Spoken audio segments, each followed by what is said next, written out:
Grabe, 2 hours pa lang nung naligo ako, sobrang oily na ng mukha ko.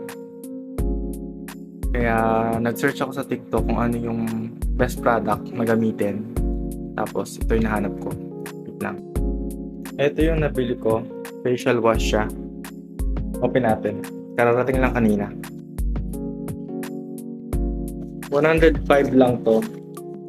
From yung brand. Yung kintab talaga ng mukha ko. Kaya natin siya.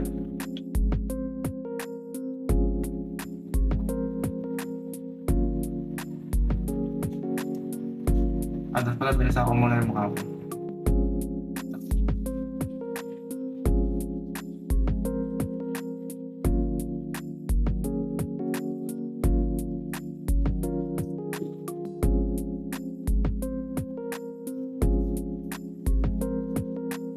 Update ko kayo after 2 hours kung